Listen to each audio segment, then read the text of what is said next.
Assalamualaikum warahmatullahi wabarakatuh. Rio Hotspot Lover, selamat datang kembali di Rio Hotspot Channel. Ada hal yang harus dipelajari oleh sebagian warga bangsa ini, khususnya bagi orang-orang yang masih mendiskriminasikan pemain diaspora atau keturunan, yang bilangnya mereka ini membunuh talenta lokal, yakni para lokal kampret. Kita tentu ingin para pemain lokal murni kita ini jauh lebih berkembang, terutama soal mental. Satu hal yang paling utama yang harus dipelajari oleh para pemain lokal murni kita adalah mental dan kecintaan terhadap negara dan semangat pantang menyerah. Para pemain diaspora yang selalu dianggap bukan orang Indonesia, ternyata kita selama ini kita salah melihat. Mereka ini ternyata lebih cinta pada Indonesia. Di timnas senior kita melihat pemain-pemain seperti Ragnar, Jai Ijes, Dustin Hubner, dan lain-lain lebih memilih dipecat oleh klubnya daripada meninggalkan Indonesia. Sakit pun gak pernah dirasain loh sama mereka demi membela Panji Merah Putih. Begitupun di timnas U19 kita kembali dipertontonkan patriotisme seorang anak bangsa yang dianggap pemain luar. Salah satunya adalah Welber Jardim dan Jens Reven. Dua pemain yang bahkan lahir pun bukan di Indonesia, tapi memiliki kecintaan terhadap Indonesia yang sangat besar dan mau berjuang sampai darah titik penghabisan. Jens Reven di final kemarin itu mengalami demam, tapi nggak dirasain dan lebih tertarik main di final ketimbang tiduran.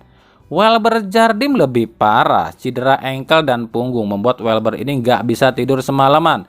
Tapi itu nggak dirasain dan tetap ngotot ingin tampil di final bersama Indonesia. Nah, kalau nggak percaya silakan dengar sendiri pernyataan orang tua dari Welber Jardim. Pagi tadi kita telepon dia di sana sore. Kita tanya sama dia bagaimana kondisimu kok, saya bilang gitu. Saya baik mah, tapi agak sakit sedikit engkel dia sama pinggang dia bilang gitu. Tapi aku akan semangat, akan berjuang sampai titik terakhir, dia bilang gitu, sampai menit terakhir berusaha. Saya bilang kalau nggak kuat jangan dipaksa, nanti tambah sakit, tambah cedera, tambah kuat kan. Oke, dia bilang gitu. Tapi ya akhirnya beruntung kita juara. Artinya apa? Malu kita sebagai orang yang lahir dan besar di Indonesia, tapi cuma bisa nyinyirin orang yang justru nggak lahir di Indonesia, malah segitunya ngebela negara Indonesia. Bahkan yang lebih miris lagi, masih banyak loh rakyat bangsa ini yang justru menyumpahi atau nyumpahin timnasnya ini kalahan mulu dan jeblok. Kan ini mirisnya minta ampun nih warga bangsa ini. Buat para pemain lokal kita pun harusnya malu nih. Orang atau mereka yang bahkan mungkin belum pernah ngerasain yang namanya makan cilok, seblak, bala-bala, justru cintanya lebih gede ke timnas Indonesia ketimbang kalian yang udah dari bayi makan, tidur, berak, main di Indonesia. Ya semoga saja ini jadi pembelajaran buat kita semua ya.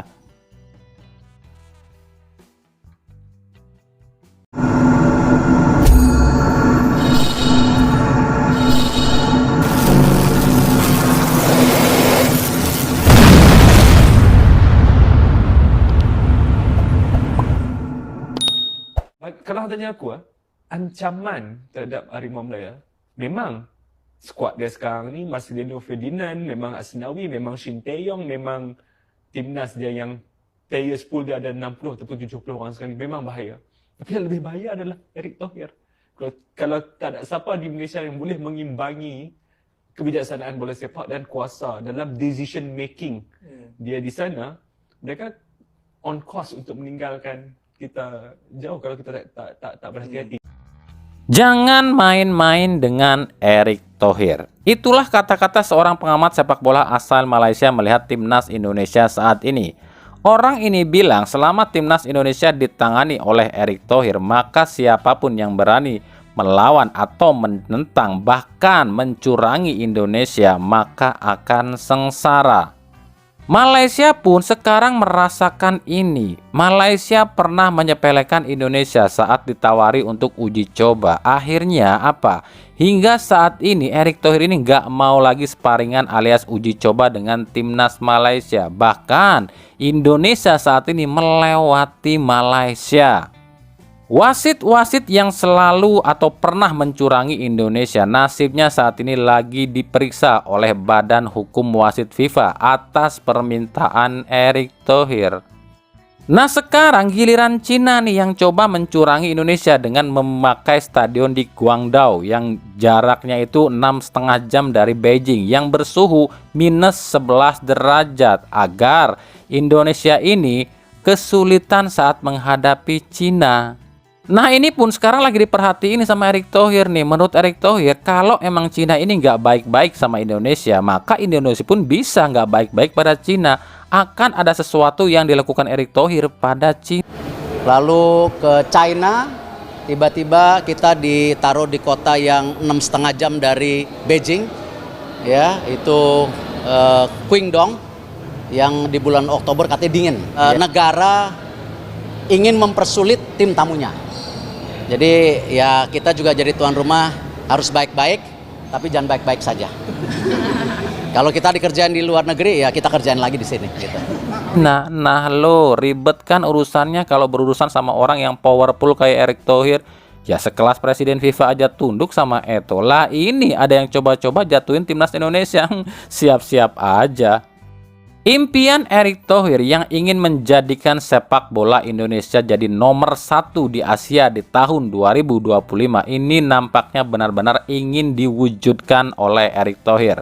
Satu demi satu hal-hal yang mustahil pun diciptakan oleh Erick Thohir. Lolos round 3 dicapai, juara AFF U19 dicapai juga, juara SEA Games yang 32 tahun gak diraih pun diraih juga. Juga lolos Piala Asia pun diroloskan juga. Impian terakhir tentu adalah lolos Piala Dunia dan ini pun bukan hal yang tak mungkin untuk diraih oleh Erick Thohir. Sekarang udah paham kan, di dunia sepak bola pun bukan cuma skill yang dibutuhkan, tapi kekuasaan pun berbicara. Orang-orang yang belum paham dan kenal siapa Erick Thohir mungkin akan menyepelekan. Tapi bagi yang udah kenal siapa Erick Thohir mungkin akan berpikir 1000 kali untuk coba mencurangi Erick Thohir. Cuma ada satu hal yang belum bisa dirubah Erick Thohir, yakni aturan atau sistem KLB yang masih pakai sistem kongres dan dipilih oleh voters. Andai saja ini bisa dirubah oleh Erick Thohir, bukan gak mungkin ya 2025 Indonesia benar-benar jadi King of Asia. Ya semoga saja ya hal borok utama sepak bola Indonesia yakni Esko PSSI ini bisa dirombak total oleh Erick Thohir. Kita di sini atau kami di sini bukan sedang menyanjung Erick Thohir lo ya, tapi kita sedang mengapresiasi orang yang memang benar-benar ingin merubah atau memajukan sepak bola Indonesia. 92 tahun lamanya lo ya Indonesia ini berada di FIFA, tapi belum ada perubahan sama sekali. Maka apakah Erick Thohir bisa merubah itu semua?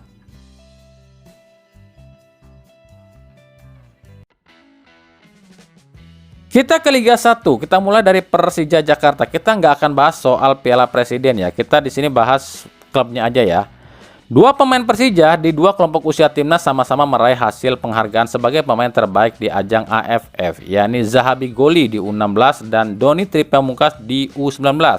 Artinya apa? Artinya sebenarnya Persija ini memiliki masa depan yang cerah loh soal talenta-talenta mudanya. Cuma tinggal bagaimana di klubnya, apakah para pemain muda ini dapat kesempatan tampil reguler atau enggak. Ini yang perlu diperhatikan dari para pemain muda ini, sebab para pemain muda ini cuma butuh jam terbang.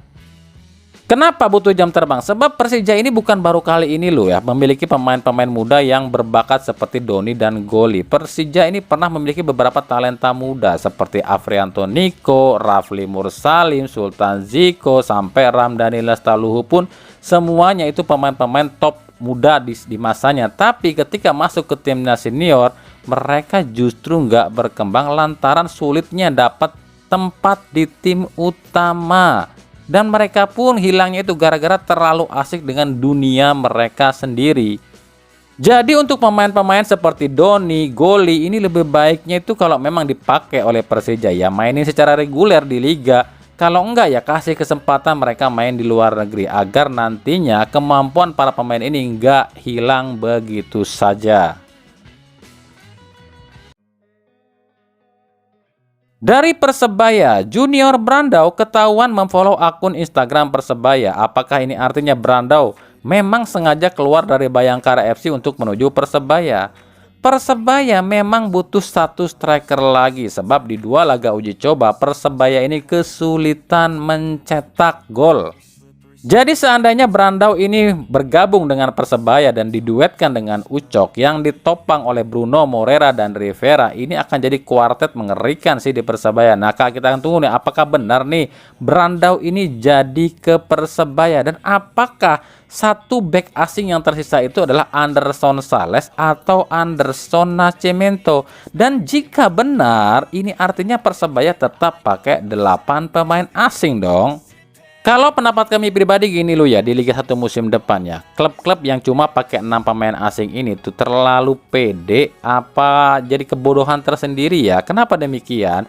Ya kami bilang PD yang terlalu bodoh sebab ya regulasinya itu kan 8 pemain asingnya, otomatis tim-tim lain pun pasti akan pakai 8 pemain asing. Ya kalau memang tim itu mau cari menang ya harus ikuti aturan pakai 8 pemain asing, kecuali tim itu memang udah pede. Pede apa? Pede dan siap jadi lumbung gol di Liga 1 ya silakan saja. Makanya ini kita menantikan buat Persebaya ini. Kalau buat kami pribadi, Persebaya ini lebih baik pakai 8 pemain asing. Nggak usah sok-sokan pakai 6 pemain asing kalau emang nggak mau jadi lumbung gol loh buat tim-tim lain.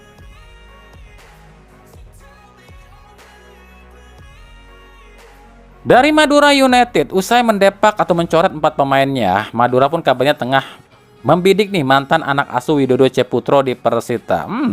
Siapa ya kira-kira? Sementara ex pemain WCP di Persita yang nganggur saat ini kan masih terbatas nih. Ada Dani Saputra, ada juga Aditya Harlan, Abrizal Maulana, Sirvi Avani, dan juga Randy Juliansa. Apakah ada dari pemain-pemain tadi di atas yang akan direkrut oleh Madura United? Sebenarnya sih bisa aja ya. Aditya Harlan ini menggantikan posisinya di Kiri Usron ya. Sementara yang lain itu mungkin menggantikan posisinya yang kemarin dicoret itu. Tapi kita nggak tahu juga nih seperti apa rencana Widodo Ceputro di Madura United.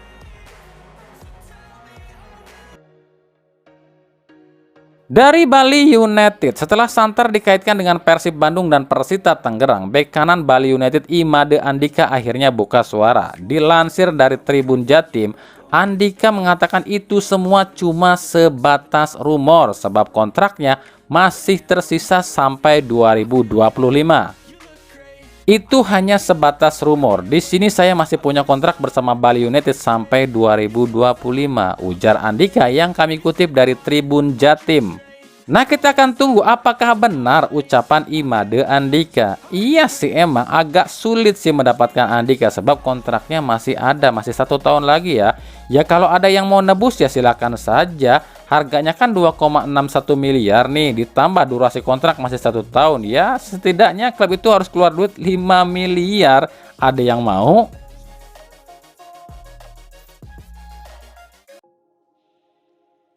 Dari Persib Bandung, Aditya Putra Herawan belum mau membocorkan nih kapan Persib launching tim. Dan katanya sih 1 minggu sebelum kick off ya. Berarti kalau 1 minggu sebelum kick off itu sekitar tanggal 1 atau 2 Agustus ini kali ya.